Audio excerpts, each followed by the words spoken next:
ازيكم يا بنات؟ عاملين ايه؟ يا رب تكونوا بخير. وان شاء الله النهارده معانا في حلقه جديده هنتكلم عن وصفه جميله جدا جدا اللي هي مايونيز الشعر. حاجه كده هقول لكم حمام كريم، خلطه وصفه مايونيز للشعر. حاجه كده للتنعيم، سحر للتقصيف، بتطري جدا، بتنعم جدا. هايله هايله هايله. ومعاكم ميسون من قناه سموث لوك في حلقه جديده وان شاء الله هتعجبكم جدا. اللي مهتم بالحلقه واللي عايز شعره يبقى سايح ونايح يتابع معايا الفيديو للاخر. بس اهم حاجه ما تنسوش اللايك والشير والسبسكرايب. يلا بينا نبدا.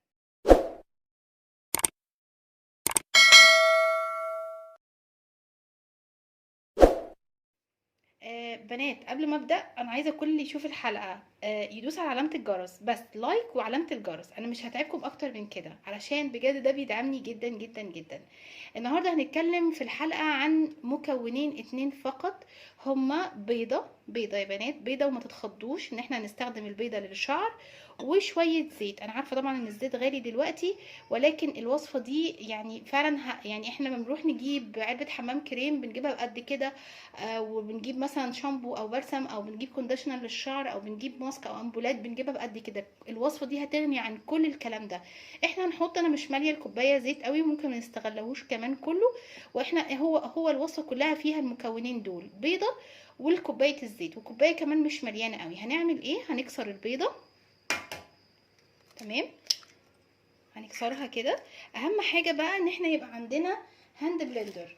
الهاند بلندر ده هو اللي هيديني الفوم اللي انا هبقى عايزه اوصله. تمام كده. هنشغل وهنفضل نضرب البيضه بالهاند بلندر لغايه ما تديني قوام الفوم اللي احنا عارفينه بتاع احنا مش هنعمل كيكه على فكره ولا حاجه، احنا هنعمل ماسك للشعر. بس زي ما بقول لكم كده، لازم اهم حاجه يا اما يبقى عندنا هاند بلندر، يا اما يبقى عندنا مضرب او خلاط قوي بحيث ان هو يدي الفوم للبيض، يخليه عامل زي الكريمي كده شويه. هنشوف مع بعض. انا هفضل اضرب في البيضه لغايه ما تديني القوام اللي انا عايزاه، بس ممكن افصل الفيديو لغايه ما اوصل عشان الصوت ما يعمل لكمش ازعاج. بس هوريكم في بدايه الفيديو هنعمل ايه.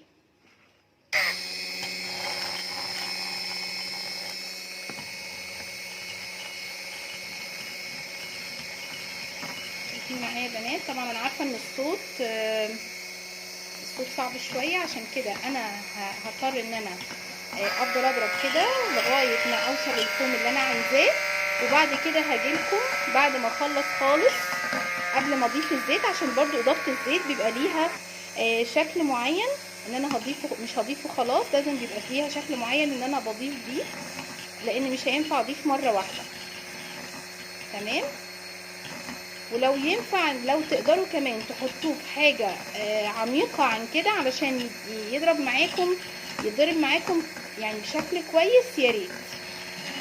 عشان انا بس مش حاطه في حاجه عميقه، انا ممكن كمان انقله احطه في كوبايه او حاجه بحيث ان هو يتضرب بشكل افضل ويديني الفوم اللي انا عايزاه.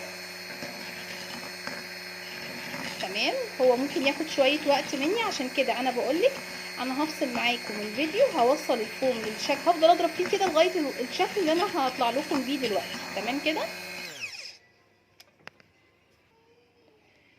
بصوا كده يا بنات معايا، انا وصلت للمرحله دي، مش عارفه باين ولا لا. بالهاند بلندر انا وصلت لمرحله ان البيض اتضرب بقى كده عامل زي الفوم، ولسه ما ضفتش اي حاجه. شايفين بقى عامل ازاي؟ شايفين؟ يا رب بس تكون الكاميرا جايبه الشكل عامل زي الكريمي كده شويه. هنبتدي بقى نضيف الزيت. احنا بنجيب زيت اكل، هو افضل حاجه للوصفه دي زيت الاكل. ولكن لو مش عايزه زيت الاكل ممكن نستبدله زيت جوز هند، زيت زيتون، زيت لوز، اي نوع زيت انت بتحبيه ممكن تحطيه للوصفه دي. هنبتدي نضيف واحده سنه سنه معايا اهو.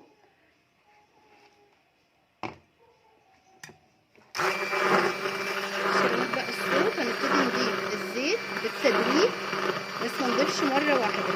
هنضيف حاجه بسيطه حاجه بسيطه. نضيف حاجه بسيطه حاجه بسيطه، مش هنضيف مره واحده.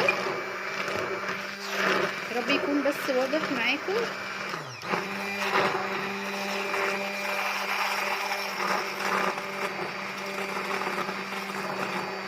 كده بضرب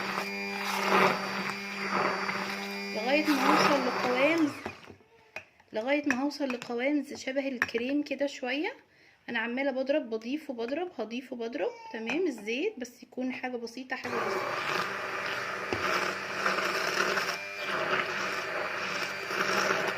اهو. عماله اضيف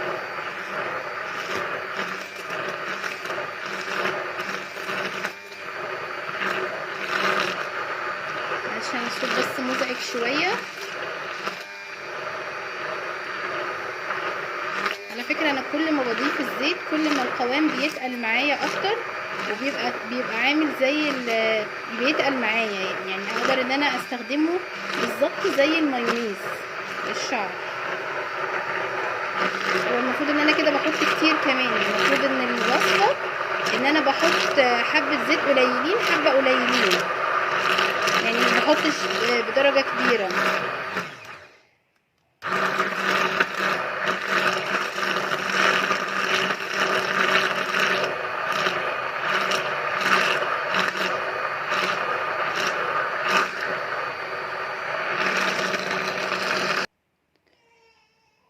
بصوا بقى يا بنات معايا دلوقتي، انا بعد ما ضفت كميه الزيت كلها، انا مش عارفه كده واضحه ولا لا.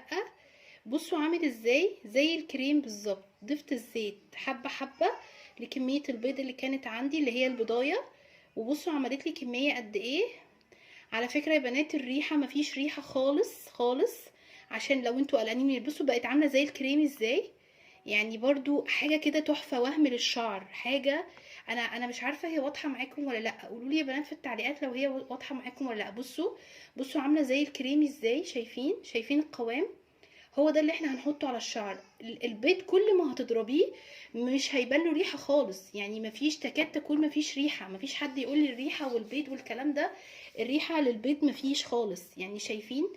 انا بجد يعني الوصفه دي بجد جميله جدا جدا. بصوا عامله ازاي. جربوا الوصفه دي، تنعيم للشعر فظيعه. لو هتقدروا تعملوها كل اسبوعين ماكسيموم، كل اسبوع، كل اسبوعين ماكسيموم، يعني ما تزودوش عن كده، هتفرق جدا جدا. ومن اول مره هتحسي بفرق فظيع. شايفين يا بنات عامله ازاي؟ شايفين؟ كريم كانه حمام كريم، هو مايونيز للشعر. ما تقلقوش من الريحه خالص خالص خالص. لو مش حابه فانيليا، شويه فانيليا، مع انه والله يا بنات ما فيهاش ريحه خالص. يعني بصوا، يعني انا شامه المعلقه ما فيهاش اي ريحه خالص خالص خالص. بتتفرد على الشعر، بتشيل التقصيف، الريحه التنعيم بيبقى فظيع، الطريان بيطري الشعر، بيشيل الجفاف. يعني حاجه كده، كل حاجه بتعملها للشعر حاجه كده وهم. انا عايزاكم بس تكونوا ملاحظين معايا القوام.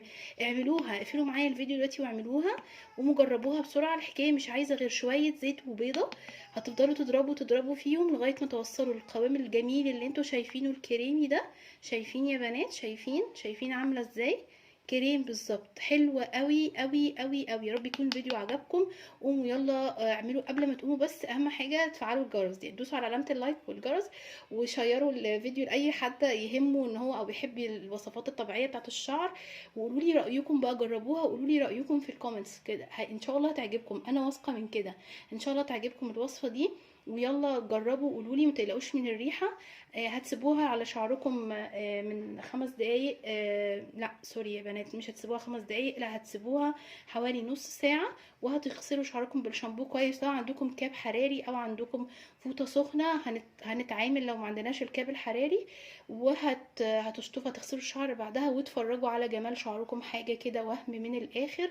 ان شاء الله الوصفة هتعجبكم، انا واثقة. يا رب تكون الحلقة بجد عجبتكم وكانت مفيدة ليكم. ويلا جربوا الوصفة وقولوا لي، ويلا باي باي.